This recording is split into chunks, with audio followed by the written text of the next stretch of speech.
Bonjour à tous. On se retrouve aujourd'hui pour une nouvelle vidéo et je voulais vous parler du top 10 du Ballon d'Or France Football pour l'année 2019. Dans quelques semaines, on connaîtra le lauréat du Ballon d'Or 2019. J'ai essayé d'être le plus objectif possible en concevant mon classement, mais avant, je voulais rappeler les critères de cette récompense.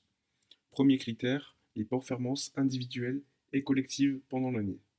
Second critère, la classe du joueur, c'est-à-dire le talent du joueur ainsi que le fair play. Troisième critère, la carrière du joueur. Je voulais préciser qu'il y a certains joueurs que je n'ai pas mis dans ce classement, mais qui auraient pu totalement y être. Ce type de classement reste assez subjectif et je comprends totalement les divergences d'opinion sur la présence dans le top 10 ou non de certains joueurs. Sans plus attendre, voici mon classement. À la 10e place, Trent Alexander-Arnold, qui a été une véritable révélation. Dans le football moderne, l'impact des latéraux est plus qu'important, et le Liverpool de Klopp l'a encore démontré. Il suffit de voir les dernières équipes gagnantes de la Champions League pour constater qu'il est aujourd'hui nécessaire d'avoir des latéraux de haut niveau.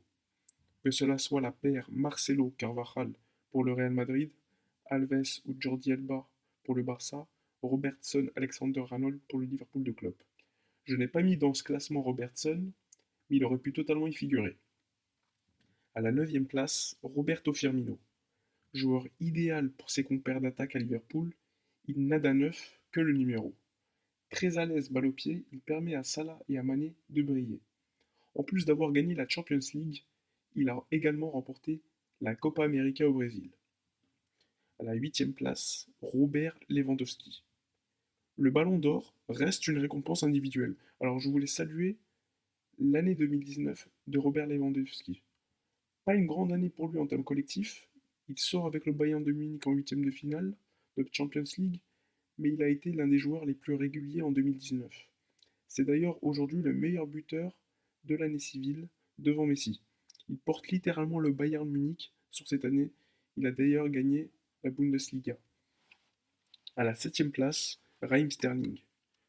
Homme important de Guardiola, il remporte avec Manchester City 4 titres. Il est l'un des joueurs les plus décisifs de l'année 2019, que cela soit en termes de nombre de buts ou de passes décisives. Seul point négatif, la sortie contre Tottenham en quart de finale de Champions League. À la 6e place, Mohamed Salah. Après une grande saison 2017-2018, Salah devait confirmer qu'il était l'un des meilleurs joueurs du monde. Il remporte la Champions League avec Liverpool et termine meilleur buteur de la Première Ligue avec Mané. Il rate cependant sa Coupe d'Afrique des Nations avec l'Égypte.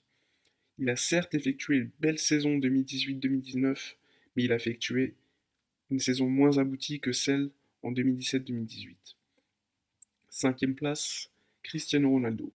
Cette année, gagné la Ligue des Nations avec notamment un triplé en demi-finale. Il a également gagné la Serie A avec la Juventus de Turin et a été le joueur le plus décisif de la Juve en Champions League. Malgré l'élimination contre l'Ajax, Ronaldo a quand même fait une très belle année 2019. 4e place, Bernardo Silva.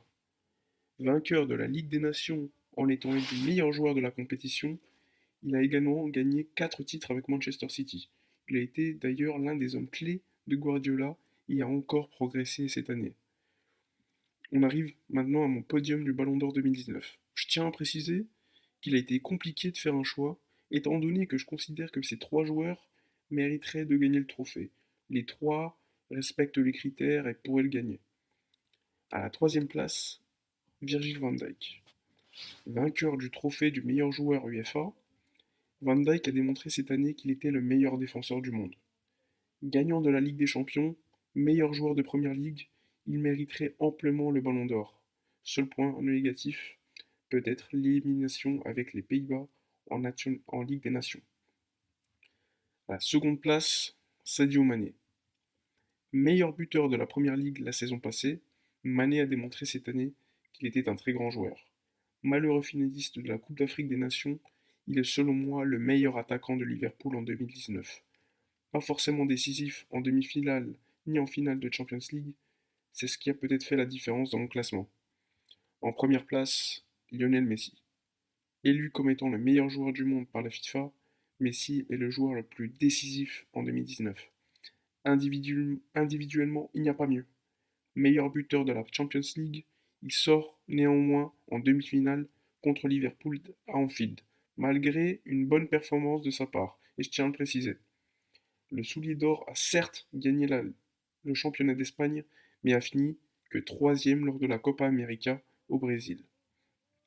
Donc il a été très difficile pour moi de classer les trois premiers. Peut-être que le cœur a pris le pas, je ne sais pas du tout. En tout cas, j'espère que la vidéo vous aura plu. Et vous pouvez me dire en commentaire quel est votre top 10 du Ballon d'Or. Et vous pouvez donner votre avis concernant mon top 10. Ciao à tous.